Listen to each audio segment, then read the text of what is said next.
want to begin by talking about schizophrenia, in part because it's the most important and most terrible of all mental illnesses. By some estimates, about 1% of the world's population suffer from schizophrenia, but about half the beds in mental hospitals are occupied by schizophrenics. It is a terrible, devastating illness, and the people with schizophrenia have been described as the lepers of the 20th century. This was written a little while ago. They are rejected and shunned by society. To get an understanding of it, the first thing you have to realize is it's not split personality. It's not multiple personalities. That's another disorder, a type of dissociative disorder we'll talk about later. People think it means that because of the root of the word. It comes from the Greek words meaning split and mind. But the split refers to a loss of touch with reality. And before getting into the details of schizophrenia, here's a wonderful depiction from the movie The Soloist, in which Jamie Foxx plays a schizophrenic.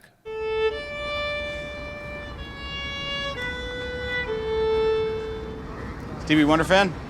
Oh, my Cherie Moore, Sunshine in My Life. Signed, sealed, delivered. But you really shouldn't write on a violin like that because you have to treat a violin like a child. You have to protect it. You only got 2 strings.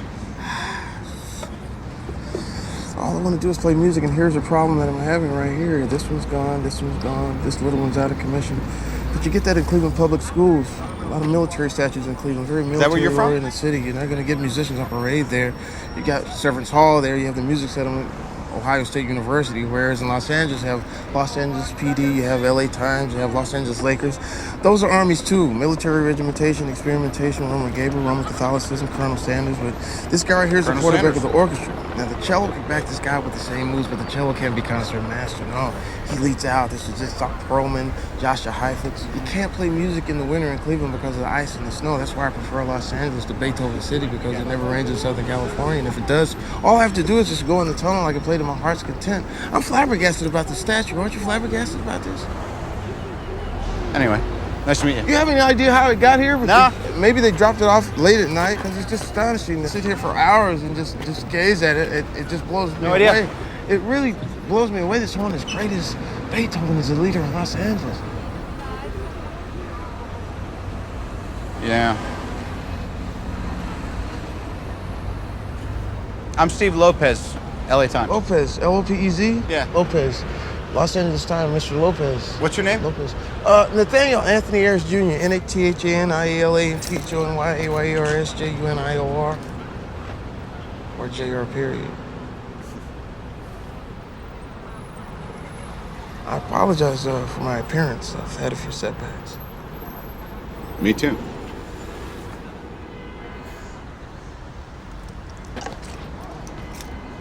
Who are Nancy, Paul, and Craig? Those are my classmates at Juilliard. So, here are the symptoms of schizophrenia. And to be diagnosed as having schizophrenia, among other things, you have to have at least 2 of these. So there are positive symptoms, and positive means things that you do, things that happen to you, ways in which you're different.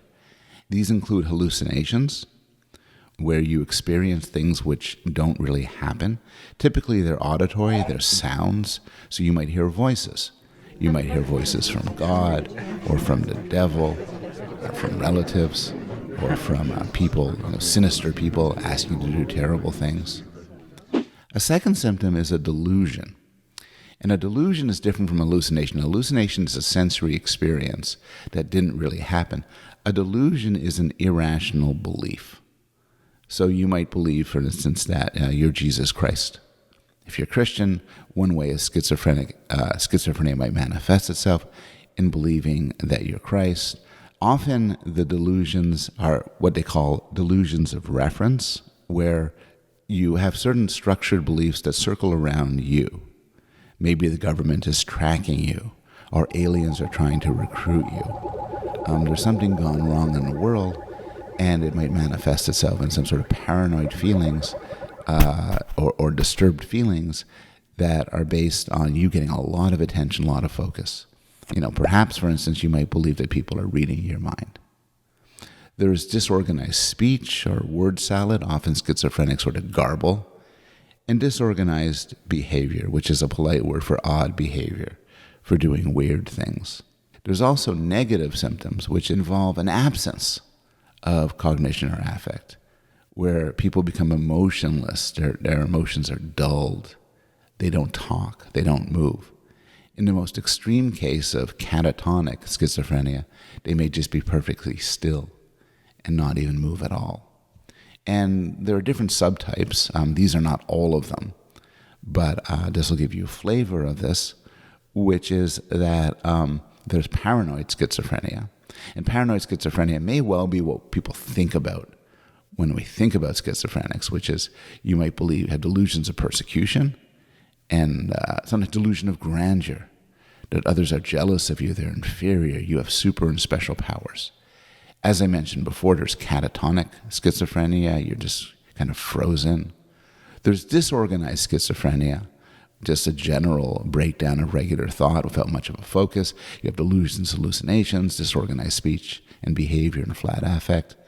And then there's undifferentiated type, which is kind of where hard to classify aspects of schizophrenia.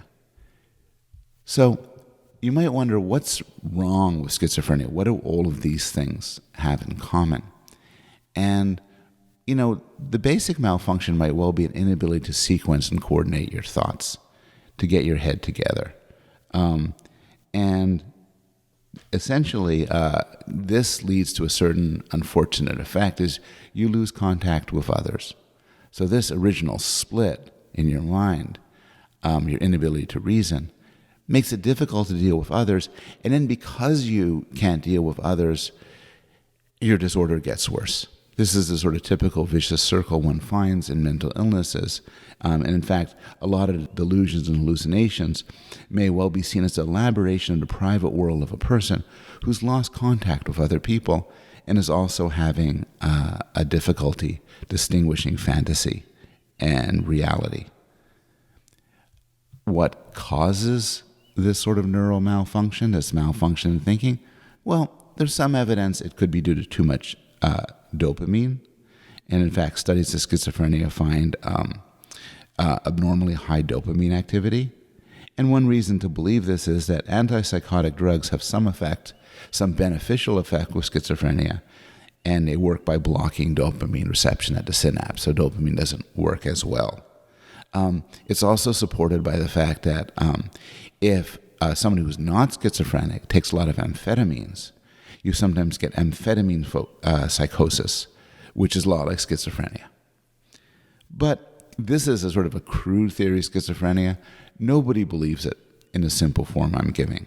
For one thing, antipsychotic drugs, if it was really caused by an excess of dopamine, antipsychotic drugs should work for everybody, but they don't. For another, there's sort of structural abnormalities in the brains that can't be accounted for by this dopamine hypothesis. There's been a lot of studies on the heritability of schizophrenia, and as you'll see here, there's a powerful role of genetics. To the extent a close relative, a close biological relative, has schizophrenia, you're increasingly likely to have it yourself. In fact, if your identical twin has it, you're about 50% likely to have it. But notice the numbers are not 100%. So if it was entirely genetic, then if your twin had it, you would have it too, and you don't. So there has to be some sort of environmental triggers so that one person has it and another doesn't. And there are different hypotheses about what these triggers could be. It could be even very early in life, a difficult birth, or some potential viral infections. It's argued that more schizophrenics are born in the winter than in the summer. And then later in life, it may be due to stress-producing circumstances or difficult family environment. And in fact, schizophrenics report more of these than non-schizophrenics. But it's a complicated problem to determine cause and effect here. For instance, it might be that schizophrenics early on are showing schizophrenic symptoms, which leads to more difficulties in the families or more stressful environments. It also might mean that people who know they have mental illnesses are more prone to remember bad events. So as always, figuring out cause and effect, figuring out what is the consequence of a disorder and what is the cause of a disorder and what's merely related to disorder are very difficult indeed.